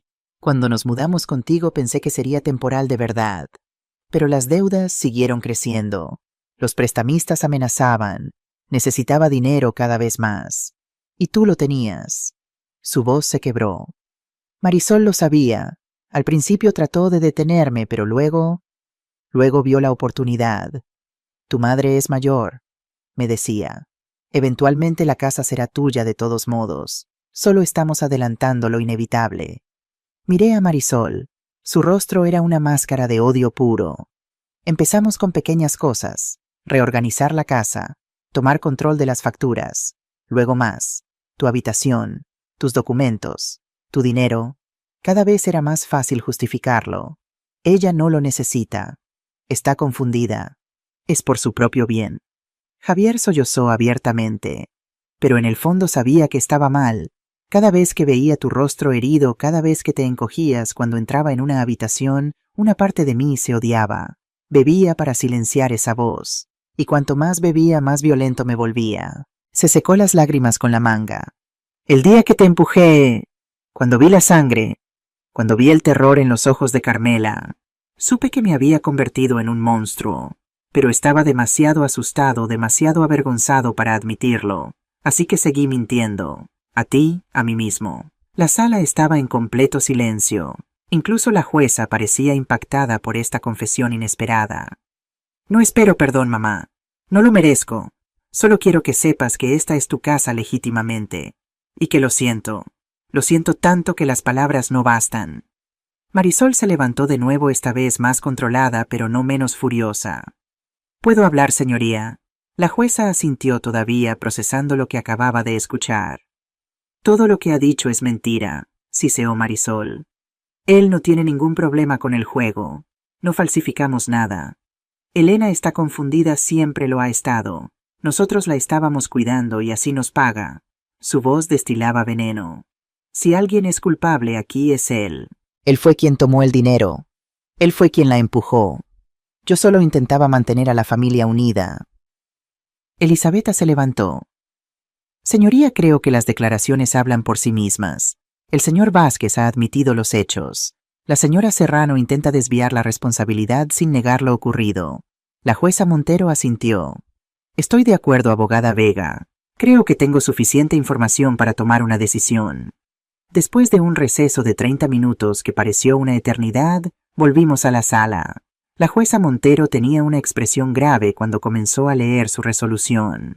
Este tribunal encuentra que Elena Vázquez Ruiz es la legítima propietaria de la vivienda en cuestión y que fue víctima de abuso financiero y físico por parte de los demandados Javier Vázquez y Marisol Serrano. La orden de desalojo temporal se convierte en permanente. Sentí como si un peso enorme se levantara de mis hombros. Además, este tribunal ordena una investigación criminal sobre el préstamo fraudulento y la falsificación de documentos. Señor Vázquez, su confesión será considerada en dicha investigación, pero no lo exime de posibles cargos. Javier asintió cabizbajo. En cuanto a la menor Carmela Vázquez Serrano, los servicios sociales continuarán monitoreando su situación. Si las circunstancias actuales representan un riesgo para su bienestar, se considerarán medidas adicionales. La jueza me miró directamente. Señora Vázquez, este tribunal reconoce su dolor y su valentía. Ha hecho lo correcto al defenderse, aunque haya sido contra su propio hijo. A veces el amor verdadero significa establecer límites firmes. Con un golpe de mazo la audiencia terminó. Elisabetta me abrazó brevemente. Lo logramos, Elena, lo logramos. Salí de la sala con la cabeza alta. Javier me miró desde lejos. Ya no había furia en sus ojos. Solo derrota, solo vergüenza. Marisol lloraba, pero eran lágrimas de rabia, no de arrepentimiento. Me alegré de que Carmela no estuviera allí para ver esto. Regresé a mi casa legal oficial, permanentemente mía. Me senté en mi sillón junto a la ventana. Miré el jardín. Respiré hondo. Lo había logrado. Había recuperado mi vida. Había recuperado mi dignidad. Había recuperado mi hogar. Los días posteriores a la audiencia fueron un extraño limbo.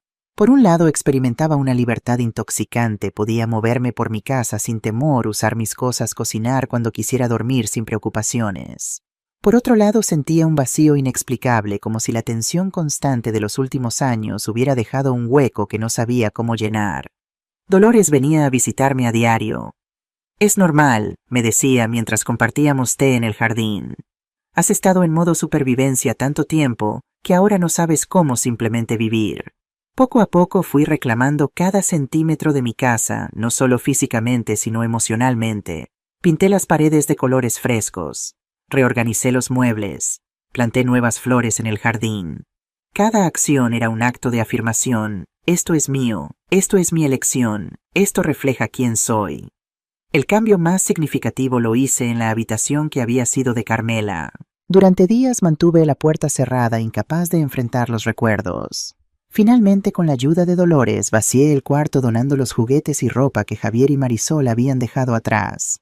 Pero guardé algunos objetos especiales en una caja, el osito de peluche que Carmela abrazaba, para dormir, el libro de cuentos que leíamos juntas, la bufanda que le tejí el invierno pasado. ¿Crees que la volveré a ver?, le pregunté a Dolores mientras cerraba la caja cuidadosamente. El tiempo lo dirá, amiga. El tiempo lo dirá. Retomé mi trabajo de costurera con renovado entusiasmo. Mis clientas antiguas regresaron y pronto corrió la voz de que Elena estaba de vuelta en el negocio. Algunas habían escuchado rumores sobre lo ocurrido. La historia se había filtrado como ocurre en los vecindarios pequeños. Para mi sorpresa, en lugar de miradas de lástima, recibía expresiones de respeto.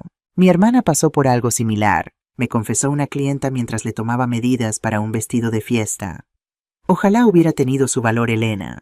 Mi situación económica comenzó a mejorar. Sin tener que mantener a 3 personas adicionales, mis ahorros crecían de nuevo. Me permití pequeños lujos, un televisor nuevo, cortinas de mejor calidad, incluso algunas sesiones con un fisioterapeuta para el dolor de espalda que me aquejaba desde hacía años. Una tarde Elisabetta me llamó con noticias. El fiscal ha decidido presentar cargos contra Javier por el préstamo fraudulento, me informó. Contra Marisol no hay suficientes pruebas directas, aunque está claro que fue cómplice. Sentí una mezcla confusa de emociones. Por un lado justicia, por otro dolor de madre. ¿Irá a la cárcel?, pregunté con voz temblorosa. Es posible, pero no lo creo. Al ser su primera ofensa y haber confesado voluntariamente, probablemente reciba una sentencia suspendida condicionada a tratamiento para su ludopatía y restitución financiera. ¿Y Carmela? Elisabetta hizo una pausa. La señora Sánchez me ha contactado. Está preocupada. Javier y Marisol están teniendo dificultades. Él ha perdido varios trabajos temporales, parece que por presentarse ebrio. Marisol está trabajando turnos dobles en un centro comercial, lo que significa que Carmela pasa mucho tiempo sola o con vecinos. Mi corazón se encogió. ¿Puedo hacer algo? ¿Puedo verla? De hecho, estamos considerando solicitar visitas supervisadas. Serían en un centro neutral con un trabajador social presente. Si estás interesada... Por supuesto que estoy interesada, respondí sin dudar. Es mi nieta. La amo. 2 semanas después me encontraba en una sala aséptica de un centro de servicios familiares, nerviosa como una adolescente en su primera cita. La señora Sánchez me había explicado las reglas. La visita duraría 1 hora. Ella estaría presente todo el tiempo. No podríamos discutir el caso legal ni hablar mal de sus padres. Cuando la puerta se abrió y Carmela entró, me quedé sin aliento. Parecía más delgada, más pálida. Su cabello, que yo solía cepillar hasta que brillaba, estaba opaco y mal cortado. Pero sus ojos, esos ojos que me recordaban tanto a Lorenzo, se iluminaron al verme. «Abuela», corrió hacia mí y se lanzó en mis brazos con tanta fuerza que casi perdí el equilibrio. La abracé estrechamente, respirando su aroma, sintiendo su pequeño cuerpo temblar con sollozos contenidos. «Mi niña, mi pequeña», murmuré contra su cabello. «Te he extrañado tanto». La hora pasó en un suspiro. Carmela me contó sobre su nueva escuela, sus nuevos amigos pocos, su nuevo apartamento pequeño y ruidoso. Evitó hablar de sus padres y yo no pregunté, respetando las reglas. Jugamos con juguetes que el centro proporcionaba. Le leí un libro. Peiné su cabello con mis dedos, prometiéndole arreglarlo mejor la próxima vez. Cuando la señora Sánchez anunció que nuestro tiempo había terminado, Carmela se aferró a mí. «No quiero ir, mi abuela. Quiero ir contigo, a casa». «Lo sé, mi amor, lo sé. Pero por ahora tenemos que seguir las reglas. Te prometo que nos veremos pronto». La visita estableció un patrón. Cada 2 semanas pasaba 1 hora con Carmela. Cada vez notaba pequeños cambios, ropa más descuidada, ojeras bajo sus ojos, una tristeza que ningún niño de 9 años debería cargar. Durante una de estas visitas, mientras coloreábamos juntas, Carmela dejó caer el lápiz repentinamente. «Papá llora mucho», dijo en voz baja, mirando el dibujo, y no a mí. «Por las noches, cuando cree que estoy dormida, dice tu nombre a veces». No supe qué responder. La señora Sánchez, sentada discretamente en un rincón, me lanzó una mirada de advertencia. «A veces los adultos se ponen tristes, cariño», respondí cuidadosamente. «Como cuando tú te sientes mal después de hacer algo que sabes que no está bien». Carmela asintió como si esto confirmara algo que ya sabía. «Mamá está enojada todo el tiempo. Grita a papá. Dice que todo es su culpa». Sentí una punzada de preocupación. «¿Te grita a ti también?», Carmela negó con la cabeza. «No mucho. Casi nunca está en casa. Trabaja mucho. La señora del 3B me cuida después de la escuela». Miré a la señora Sánchez, quien anotaba discretamente en su libreta. Más tarde, cuando acompañaba a Carmela hacia la salida donde Marisol la esperaría, la trabajadora social me detuvo un momento. «Esto confirma nuestras preocupaciones», murmuró. «La situación no es ideal. Seguiremos monitoreando». Esa noche, mientras regaba las plantas de mi jardín bajo el cielo estrellado de Valencia, pensé en mi familia fragmentada, en mi hijo roto por sus propias malas decisiones, en mi nuera amargada y resentida, en mi nieta atrapada entre todo este dolor adulto, y en mí finalmente libre pero todavía encadenada por el amor y la preocupación. «Lorenzo», susurré a las estrellas, imaginando que mi marido podía escucharme. «¿Qué debo hacer? ¿Cómo puedo arreglar esto?». Por supuesto, las estrellas no respondieron, pero sentí una extraña paz envolviéndome, como si Lorenzo estuviera allí, recordándome que algunas cosas no podemos controlarlas, solo aceptarlas y seguir adelante lo mejor que podamos. Esa noche tomé una decisión. Independientemente de lo que pasara con Javier y Marisol, yo estaría allí para Carmela. Sería su roca, su puerto seguro. Y si algún día necesitaba más que visitas quincenales, estaría lista para ofrecerle un hogar. El otoño llegó a Valencia con lluvias suaves y temperaturas más frescas. Mi jardín comenzaba a prepararse para el invierno, las flores desaparecían gradualmente, dando paso a un tipo diferente de belleza más sobria. Una tarde de domingo, mientras preparaba un guiso de garbanzos, escuché el timbre. No esperaba visitas. Dolores estaba visitando a su hermana en Alicante y mis clientas nunca venían en domingo. Abrí la puerta y me quedé paralizada. Era Javier. Estaba casi irreconocible. Había perdido peso, mucho peso. Su ropa colgaba de su cuerpo como si perteneciera a alguien más grande. Tenía barba de varios días, pero no era una barba cuidada, sino el resultado del descuido. Sus ojos hundidos en círculos oscuros reflejaban un cansancio profundo. «Mamá», dijo con voz ronca. Me quedé en silencio, mi mano agarrando firmemente el pomo de la puerta, lista para cerrarla si era necesario. «No he venido a causarte problemas», añadió rápidamente, notando mi postura defensiva. Solo quería hablar. 5 minutos. Por favor». Dudé. La última vez que estuvimos solos me había empujado contra una pared. La última vez que confié en él, casi me dejó sin casa. Pero algo en su expresión, una desesperación genuina, me hizo dar un paso atrás. 5 minutos, en el jardín. No lo invité a entrar. Todavía no. Lo conduje por el lateral de la casa hasta el patio trasero donde los naranjos que Lorenzo había plantado 30 años atrás ahora daban sombra a un pequeño juego de mesa y sillas. Nos sentamos. El silencio se extendió incómodo, pesado, con décadas de historia compartida y recientes traiciones. «¿Te ves bien, mamá?», dijo finalmente. «La casa también se ve bien». «¿Has venido a hablar del estado de mi casa?», negó con la cabeza. «No, yo estoy en tratamiento para mi adicción al juego. Llevo 2 meses». Lo miré con sorpresa. Era lo último que esperaba escuchar. Parte de mi recuperación es hacer enmiendas con las personas a las que he lastimado. Continuó sacando un papel doblado de su bolsillo. «He hecho una lista. Tú estás en la cima, por supuesto. Javier. No, por favor, déjame terminar. Necesito decir esto». Respiró hondo. «Lo que te hice es imperdonable. Lo sé. No espero que me perdones. Solo quería que supieras que estoy tratando de cambiar, de ser mejor. No por ti ni siquiera por Carmela, aunque ambas son razones importantes. Lo estoy haciendo por mí». Guardé silencio procesando sus palabras. Parte de mí quería creerle desesperadamente. Otra parte me advertía que tuviera cuidado, que ya había sido engañada antes. «¿Dónde está Marisol?», pregunté finalmente. La expresión de Javier se ensombreció. «Nos hemos separado. Ella no podía manejar mi recuperación. O tal vez yo no podía manejar su resentimiento. Probablemente ambos. Y Carmela está con Marisol la mayor parte del tiempo. Yo la veo los fines de semana cuando puedo, cuando Marisol lo permite». Esto explicaba por qué no había visto a Javier durante las recogidas después de mis visitas supervisadas. «Mamá, hay algo más que necesito confesarte». Se inclinó hacia adelante frotándose las manos nerviosamente. «Tengo deudas, muchas deudas, a prestamistas peligrosos. Es parte de lo que me llevó a hacer lo que hice». «¿Por qué me cuentas esto ahora? ¿Necesitas dinero?». Mi voz se tensó, la desconfianza resurgió instantáneamente. «No», exclamó casi horrorizado. No quiero tu dinero. Nunca más.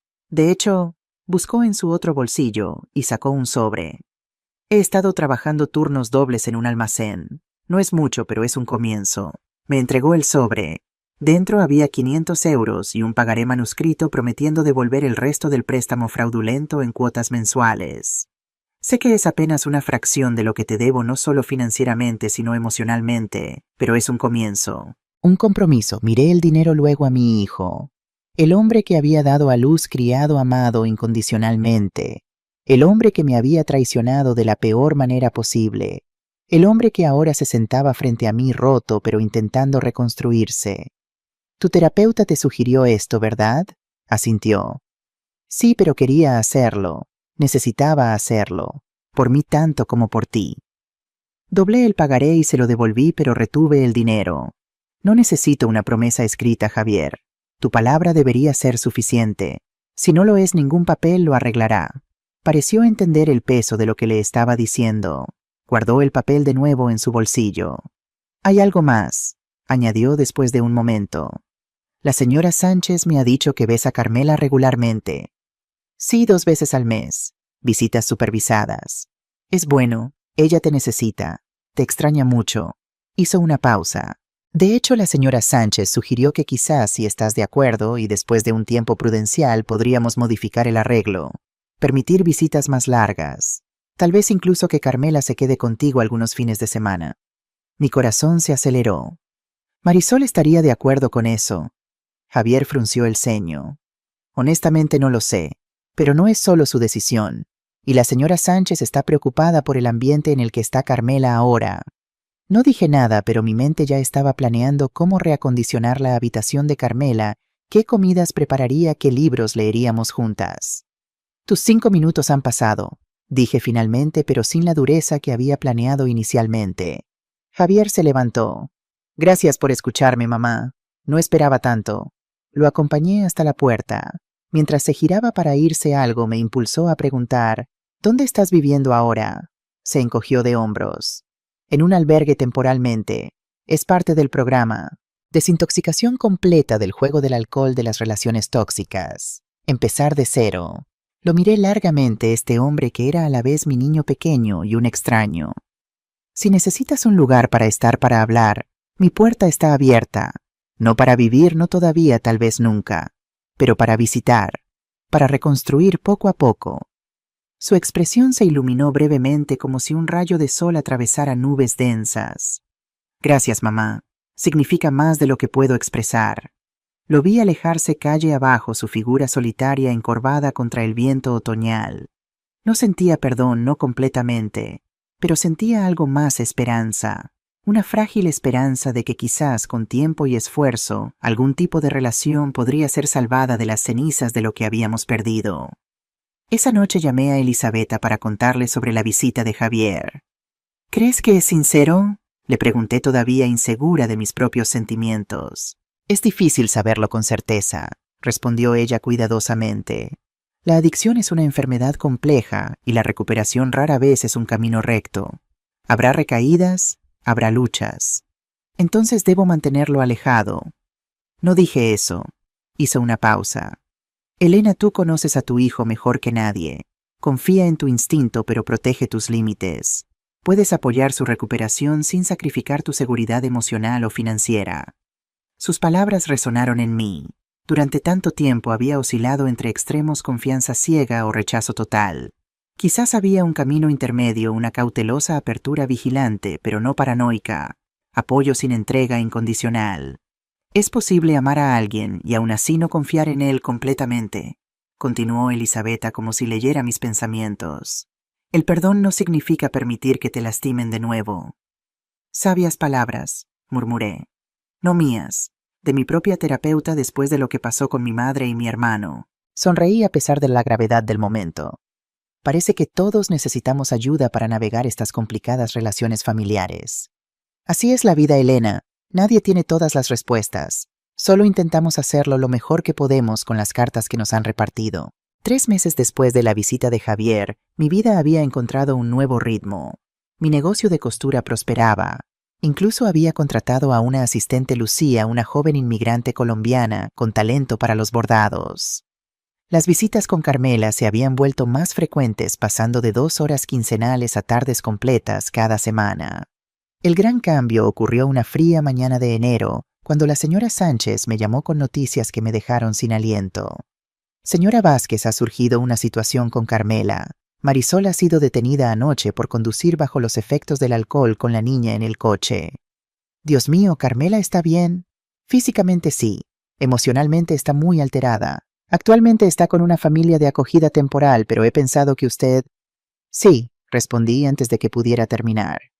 Por supuesto que sí. ¿Cuándo puedo recogerla? 6 horas después, Carmela entraba en mi casa con una pequeña mochila y los ojos hinchados de tanto llorar. Esta vez no era una visita supervisada. Era una estancia temporal mientras se determinaba la capacidad de Marisol para mantener la custodia. ¿Puedo quedarme en mi antigua habitación?, preguntó tímidamente. Por supuesto, mi vida. De hecho, hay algo que quiero mostrarte. La llevé al cuarto que una vez fue suyo. Lo había rediseñado por completo: nuevas cortinas azul cielo, una cama más grande con colcha de estrellas, un pequeño escritorio para sus tareas, estanterías con libros adecuados para su edad, y en la mesita de noche la caja que había guardado con sus tesoros. «Mis cosas», exclamó abriendo la caja con asombro. «¿Guardaste mis cosas?». «Claro que sí. Siempre supe que volverías de una forma u otra».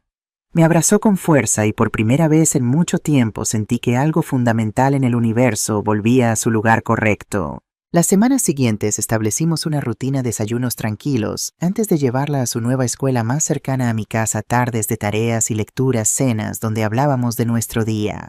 Carmela florecía ante mis ojos, recuperando el color en sus mejillas, la luz en su mirada. Javier venía 2 veces por semana. Al principio nuestros encuentros eran tensos, supervisados.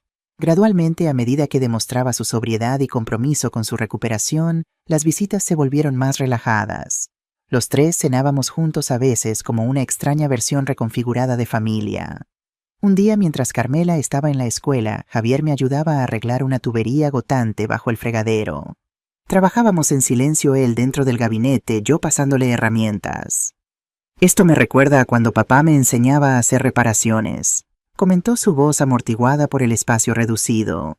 Siempre decía que un hombre debe saber cuidar su hogar. Tu padre valoraba la independencia, respondí sorprendida por el recuerdo compartido. Pero también el trabajo en equipo. Solos hacemos poco, juntos hacemos mucho, solía decir. Javier salió del gabinete secándose las manos en un trapo. Lo extraño, ¿sabes? A veces me pregunto qué habría pensado de todo esto. Estaría decepcionado, dije honestamente. Pero también orgulloso de verte intentando corregir tus errores. Asintió aceptando la dura verdad junto con el consuelo. Sabes, he estado pensando en abrir mi propio negocio, dijo tras un momento. Algo pequeño, un servicio de reparaciones domésticas. Tengo habilidad para ello y no quiero pasar el resto de mi vida en un almacén. Suena como un buen plan. El problema son los fondos iniciales. Con mis deudas y el dinero que todavía te debo, me tensé inmediatamente. Era este el momento en que todo volvía a empezar. La solicitud de dinero, las promesas, el ciclo de abuso. Javier notó mi reacción. No, mamá, no estoy pidiéndote nada. De hecho, quería decirte que he solicitado un pequeño préstamo al banco, con mi trabajo actual como garantía, completamente legítimo, completamente transparente. Sentí alivio, pero también una punzada de culpa por haber dudado tan rápidamente. Me alegro, Javier, de verdad. Espero que funcione. Yo también. Hizo una pausa. Y quería que supieras que sigo pagando mis deudas, las legítimas y las que tengo contigo. Había estado depositando fielmente pequeñas cantidades en mi cuenta cada mes como prometió. Lo sé, lo veo, lo aprecio. Ese día marcó un punto de inflexión. No era perdón total, no era olvido, pero era un tipo de paz. Un reconocimiento de que ambos estábamos intentando reconstruir algo de los escombros de nuestra relación. En cuanto a Marisol, su historia tomó un rumbo diferente. Después de su arresto, fue obligada a asistir a un programa de tratamiento para el alcoholismo. Mantenía visitas supervisadas con Carmela, pero eran tensas y a menudo terminaban en lágrimas. A diferencia de Javier, Marisol nunca asumió realmente su responsabilidad. Siempre culpaba a otros, a Javier, a mí, al sistema, a la mala suerte. 6 meses después de que Carmela viniera a vivir conmigo, el tribunal familiar revisó el caso. La jueza Montero, la misma que había presidido nuestro caso anterior, escuchó los informes de la señora Sánchez, los testimonios de los maestros de Carmela sobre su mejora académica y emocional, y las evaluaciones psicológicas de todos los involucrados. Este tribunal concede la custodia temporal de Carmela Vázquez Serrano a su abuela Elena Vázquez Ruiz por un período inicial de 1 año sujeto a revisión, dictaminó. Los padres Javier Vázquez y Marisol Serrano mantendrán derechos de visita bajo las condiciones especificadas en este documento. Salimos del tribunal, Carmela sosteniendo mi mano firmemente. No saltamos de alegría ni celebramos abiertamente. Ambas entendíamos la complejidad del momento, una victoria para su bienestar, pero también el reconocimiento formal del fracaso de sus padres para protegerla adecuadamente. ¿Esto significa que puedo quedarme contigo para siempre?, preguntó mientras caminábamos hacia casa. Significa que te quedarás conmigo mientras sea lo mejor para ti, respondí cuidadosamente, y que trabajaremos todos juntos para que algún día tu papá y quizás incluso tu mamá puedan estar lo suficientemente bien para cuidarte como mereces. Asintió, procesando esto con una madurez más allá de sus años. Me gusta vivir contigo, abuela, me siento segura. Y yo amo tenerte conmigo, mi vida. Mi casa es mucho más un hogar cuando estás en ella. Esa noche, después de acostar a Carmela, me senté en el jardín bajo las estrellas, en el mismo lugar donde Lorenzo y yo solíamos compartir un vino después de que Javier se durmiera. Hemos recorrido un largo camino, mi amor, le susurré a su recuerdo. No como lo planeamos, no como lo esperábamos, pero estamos aquí. Estoy aquí, más fuerte de lo que jamás imaginé que podría ser. Mi teléfono vibró con un mensaje. Era de Dolores. ¿Cómo te sientes, guerrera? Sonreí. En paz. No perfecta, pero en paz. Mientras contemplaba el cielo nocturno, reflexioné sobre todo lo que había aprendido en estos últimos años turbulentos, que el amor verdadero a veces significa establecer límites dolorosos, que la fortaleza no siempre se parece a lo que imaginamos, que nunca es demasiado tarde para reclamar tu poder, tu espacio, tu vida, que las familias pueden romperse y reconstruirse en formas nuevas e inesperadas. Y sobre todo que yo, Elena Vázquez, una costurera de 65 años de Valencia, tenía dentro de mí una resistencia que nunca supe que poseía. Al día siguiente, impulsada por esta nueva claridad, hice algo que había estado considerando durante meses. Llamé a varias mujeres del vecindario que conocía mujeres de mi edad o mayores mujeres que habían experimentado sus propias luchas con hijos adultos, con parejas abusivas, con sistemas que parecían ignorarlas. Las invité a tomar café en mi jardín. Vinieron 7. Les conté mi historia completa, sin vergüenza, sin filtros. Ellas contaron las suyas. Lloramos juntas, reímos juntas, nos reconocimos en las experiencias de las demás. Deberíamos hacer esto regularmente, sugirió María, una viuda de 70 años que había estado luchando para evitar que su yerno vendiera la casa que compartía con su hija. Como un grupo de apoyo, añadió Carmen, de 68, cuyos hijos apenas la visitaban, pero siempre llamaban cuando necesitaban dinero. Más que eso, dije, sorprendiéndome a mí misma con la fuerza de mi convicción. Un círculo de sabiduría, un lugar donde compartimos no solo nuestros problemas, sino nuestras soluciones, donde nos ayudamos mutuamente a ser fuertes, a defendernos, a reclamar el respeto que merecemos. Así nació Las Matriarcas de Valencia, nuestro pequeño grupo que pronto creció a 20 miembros, luego 30.